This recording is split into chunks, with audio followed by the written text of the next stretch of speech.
Open up your Bibles to Joshua chapter 1. If you are new with us, we are in a sermon series I've entitled Become. And what we are doing is we are laser beam focused on what it means to become. And the definition we're working with is become means to begin to be. To be everything that God created you to be. That's what become means.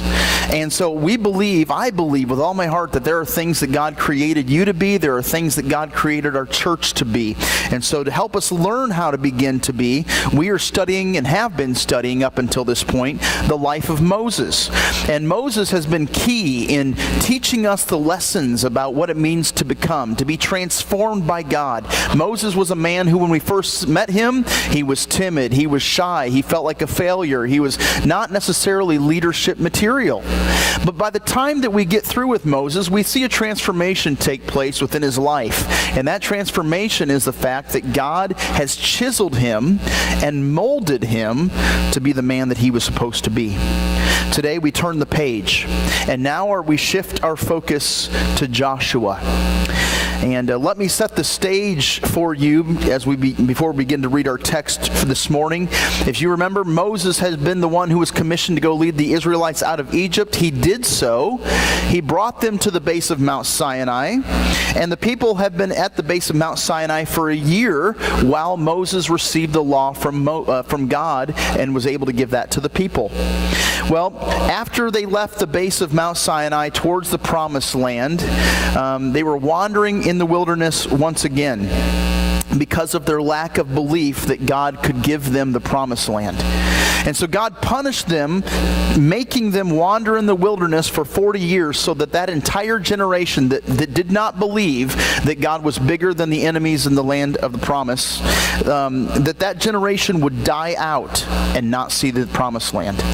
Well, during that time of wandering in the wilderness, the people were once again thirsty, and God told Moses that he was going to give water to the people out of a rock. Now, this was not the first time that God provided water out of a rock. The first time, Moses was told to strike the rock with his staff, and then water gushed forth and watered the people. Well, the second time, God told Moses to speak to the rock, and water would come forward. Well, Moses is thinking to himself, well, that doesn't make any sense. Speaking to a rock is crazy, but striking it makes sense because I've already done it once before, and that's how we got water the last time. So Scripture tells us that Moses struck the rock with his staff not once, but twice. First time, nothing. I better strike it again. This is embarrassing. He strikes it again. Water comes forth. Which only goes to show that, and this is an amazing lesson, and I hope you don't get it, is that God, in His grace and in His mercy, continued to bless the people even when the leadership was not faithful or obedient. That's big. That's huge. And so the second time, the people are watered, but as a result of Moses' direct disobedience to God, he was not allowed to enter the Promised Land with the rest of the Israelites. As a matter of fact, at the end of Deuteronomy chapter 34, God takes Moses up on top of the mountain, lets Moses look across the mountaintop and look into the Promised Land from a distance. And it's while he's on that mountaintop that Moses dies. So Moses, he dies at the age of 120, by the way. So Moses had been leading the people ever since he was 40 years old. If you remember, 80 years Moses has been the leader of the Israelites. 80 years he's been with the people, leading them, instructing them, guiding them, and now he's dead. Who's going to lead the people? What's going to happen? Well, that brings us to Joshua chapter 1. And in Joshua chapter 1, God begins a pep talk, if you will, to Joshua, who's getting ready to take over the reins. And this is what it says. After the death of Moses, the servant of the Lord said to Joshua, son of Nun, Moses' aide. Let me pause right here just for a moment. Joshua had been trained, he had been prepared for this moment for quite some time. Did you catch it there? Joshua had been Moses' aide, his right-hand man, his go-to guy. And so Moses was working very closely with Joshua, preparing him to take the reins one day. And finally that day has come. And listen to God's pep talk in verse 2. Moses, my servant, is dead. Yay! right? Can you sense the discouragement that the nation of Israel was feeling? Their beloved leader was gone, who they've known for 80 years. Who's going to lead them now? This is God's commission to Joshua. It gets a little bit better in verse 2. He says, Moses, my servant, is dead. Now then, you and all these people get ready to cross the Jordan River into the land that I'm about to give them, to the Israelites. And so we go from this very slow kind of downer start in verse 1 and 2. Now we come to verse 3. And verse 3 would make me do cartwheels. Listen to verse 3. I will give you every place where you set your foot, as I promised Moses. Now I want you to think about that promise that God just gave Joshua there in verse 3. Pretend just for a minute that you believe that promise was true for you. Pretend just for a moment that you believed yourself that this life would give you some things that God otherwise told you would be yours if you just faithfully marched forward. What would happen if we believed that as a church? That every place we set our foot, God was going to give it to us. Man, I don't know about you, but that would get me pretty fired up. That everywhere I set my foot, in Carthage, Illinois, in La Harpe, Illinois, in Dallas City, Illinois, in Hancock County, in Lee County, in McDonough County, in Adams County, that everywhere you step your foot, God has said, I'm going to give it to you. What would I not do for His glory? Well, let me just ask you this question. Is this a verse a reality for God's church? Man, when I was younger, I used to believe so. When I was fresh out of Bible college and entering ministry, I looked around and I thought, man, I'm going to take all the territory I can for God. I'm going to take risks with God. I'm going to go be bold and courageous, and I'm going to go reach the broken and change lost lives forever and grow God's kingdom. And then I got a dose of reality at my first church. I had an elders meeting. And then I had a few Sundays where people fell asleep during the sermon, and I had a few complaints about things that didn't really matter. And I realized then and there that it's a whole lot easier to read about this in a book than it is to live it out. Am I right? Does anybody feel this way? And maybe for you, it was when you came up out of the baptistry. You were on fire for the Lord, and there was nothing that you didn't think was impossible, but that fire was soon doused by the reality of life. And I suspect for some of you, like me, you come here today and you're not getting ready to face a battle. You've already been through one. And you have some scars, and you have some dirt on your face, and there's some blood on your sword, and you carry some regrets, and you have some fears. Because we no longer have this delusion of what life could be like, or what it does mean to follow God. In fact, here's a depressing dose of reality of church in America right now. Did you know that the church in general is not taking territory? We're losing ground.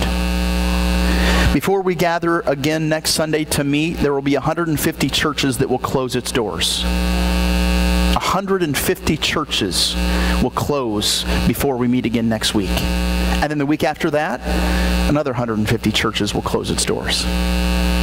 And so the question I want to lay before you and before me this morning is, what will it take for us to gain ground instead of lose ground? And I want to tell you first, to start off with, three things that as I look around and I look ahead to the rivers that we need to cross and the walls that we need to tear down and the mountains that we need to climb, I see three enemies that must be dealt with. Three enemies that seek to keep us from taking ground. Here's the first. Are you ready? Delayed gratification, a lack of delayed gratification. It's the inability to say no to the temporary, which is an immediate sense of satisfaction, in order to have something that will last permanently. And this is lacking in our culture. And this is something that I fear for the future of the church. Because as I look to the future of the church, and as I see these three enemies in our culture presently, it makes me really fearful for what will become of the church in the future. Have Have you seen the marshmallow experiment from the 1960s? They took these kids, ages like 4 to 7 years old, and they gave them one marshmallow, and they put them in a room with a camera secretly videotaping them, and they said, I'm going to go out of the room for a little while, and I'm going to come back, and if you wait to eat the marshmallow until I come back, I'm going to give you another marshmallow. Man, you should watch these on YouTube. They're hilarious. These little kids, some of them are in this room and they're smelling the marshmallow. Some of them are licking the marshmallow. Others are taking little nibbles and they put it down. Some of them cover their eyes so they just won't be tempted by it.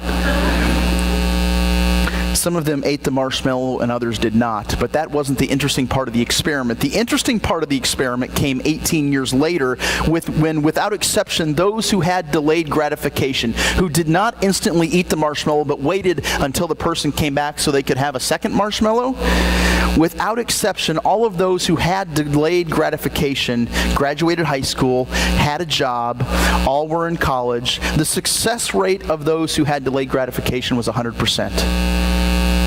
And that's the first thing that has me worried about our culture today. We have no sense of delayed gratification. We don't want to wait for anything. We don't wait any longer for sex until you're married. We don't wait any longer for coffee. We don't wait any longer for commercials. There's nothing that we want to wait for in life. We have no sense of delayed gratification. And that's why our economy is the way that it is. Too many people have got the gotta have it now syndrome. And so they put it on a credit card only to realize that they can't afford what they just had to have. It's a lack of delayed gratification, and it's alarming. And it's what I fear is going to prevent us as God's church from taking ground. Here's the second thing that alarms me about today's culture. It's a lack of grit. Do you know what I mean by grit? Grit is the attitude of refusal to give up. It's standing up after being knocked down. It's, I'm never going to give up. Not ever. It is lacking in our culture today. People aren't loyal or dedicated to anything. One of my biggest complaints about professional sports, especially the NBA, is there seems to be no loyalty from the NBA stars, or any professional athlete for that matter. They're not loyal to the team. They're loyal to the paycheck. And as soon as they get an opportunity for something bigger, for something better, for more money, they jump ship. There's no grit there. And I'm afraid there's no grit when it comes to our churches either. We see people leaving the church for something bigger, something better all the time, and there's no stick-to-itiveness anymore. But there's a third enemy that exists in our culture today, and that's a lack of meaningful relationships. A lack of meaningful relationships. And that's frightening to me. There's really two culprits. The first one I listed is social media, but I really think a better description of this would be technology. Have you noticed that with the onslaught of technology, that our interaction with one another has become less and less? It used to be phone calls, or a visit would be how we would have to communicate with one another. Then it became email. Now it's text message. Did you know, I heard this to be true, that on the West Coast, and it was either Oregon or Washington, I heard this to be true, they were having a campaign that they were advertising on buses that said, you cannot text message 911 if you have an emergency. You must call. That is very telling of our society today. A lack of meaningful relationships. Social media. I love social media. I'm on social media. I enjoy catching up with people.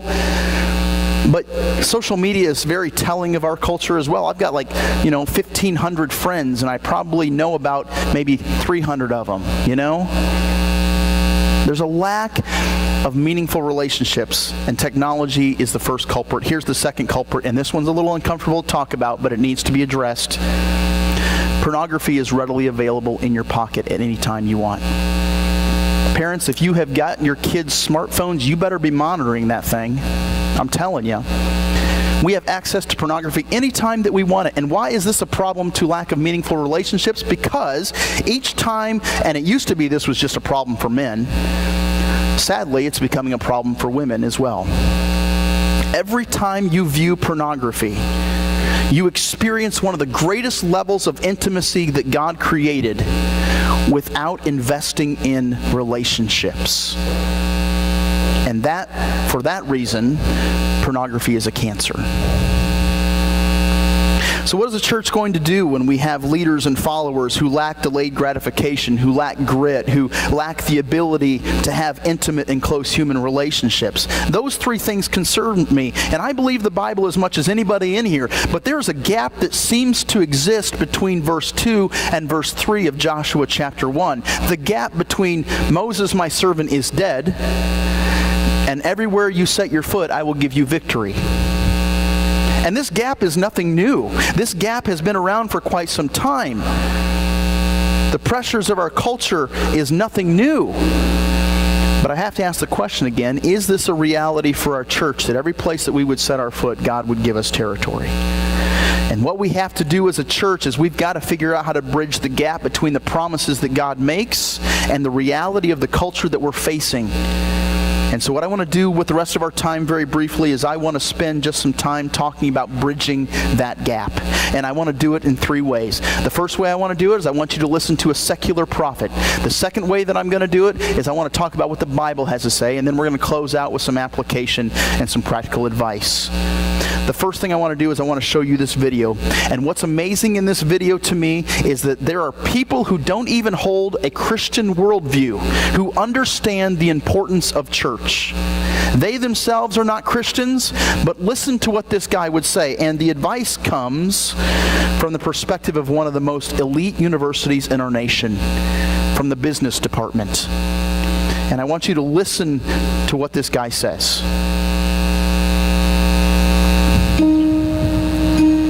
Some time ago, I had a conversation with a Marxist economist from China. He was coming to the end of a Fulbright fellowship here in Boston. And I asked him if he had learned anything that was surprising or unexpected. And without any hesitation, he said, yeah. I had no idea how critical religion is to the functioning of democracy. The reason why democracy works, he said, is not because the government was designed to oversee what everybody does, but rather democracy works because most people, most of the time, voluntarily choose to obey the law. And in your past, most Americans attended a church or a synagogue every week, and they were taught there by people who they respected. My friend went on to say that Americans followed these rules because they had come to believe that they weren't just accountable to society, they were accountable to God. My Chinese friend heightened a vague but nagging concern I've harbored inside, that as religion loses its influence over the lives of Americans, what will happen to our democracy? Where are the institutions that are going to teach the next generation of Americans that they too need to voluntarily choose to obey the laws?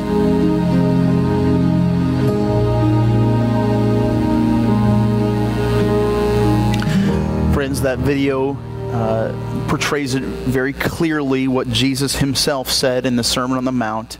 You are the hope of the world. You are the light of the world. Who better is going to demonstrate to the world about delayed gratification than those who have a proper theology and understanding that when this life is over, we've got something far better for us if we will just be faithful. That heaven is the ultimate delayed gratification for the Christian. Who's better going to demonstrate that than you and me?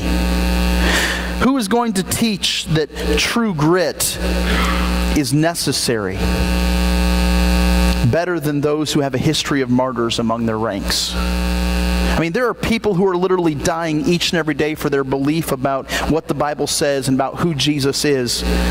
And the world needs to know the hope and the truth located in Jesus and in His Word. Who's going to teach the world about having a connection and intimate relationships and friendships, if not for the local church? And you might complain about Burnside Christian Church. Lord knows we are not perfect. And so our worship isn't the best and our preaching isn't the best. But you know something? We are the hope of the world. From cradle to grave.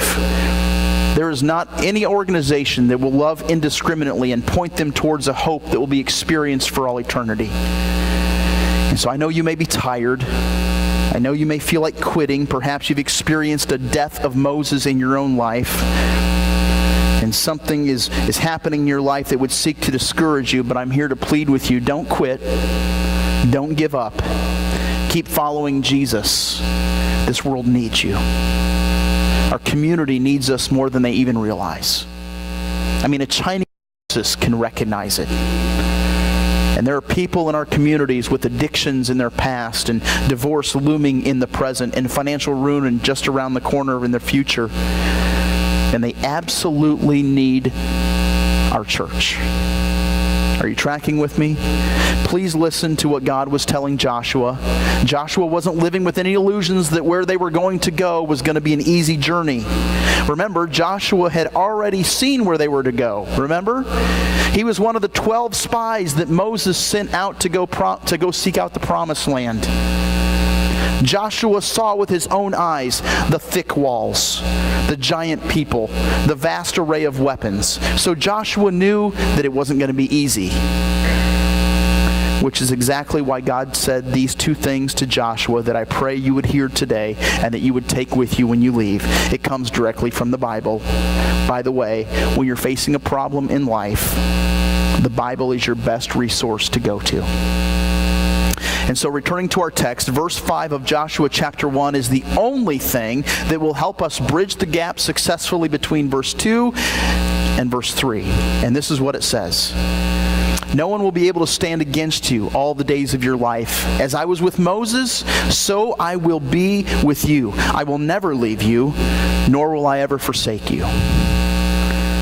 Did you hear God talk to you? I will never leave you.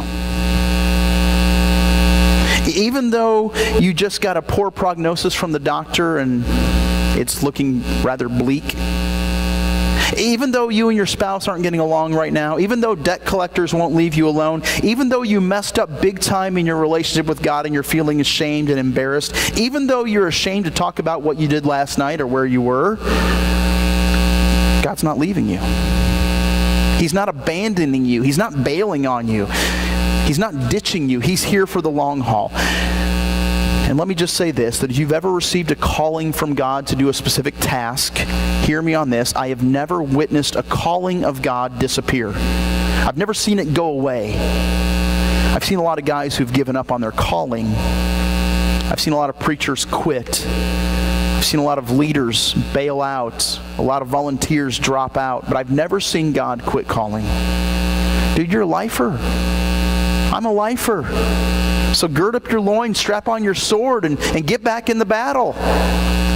God will never leave you. Now that's not an especially unique promise or an exclusive promise just made to Joshua.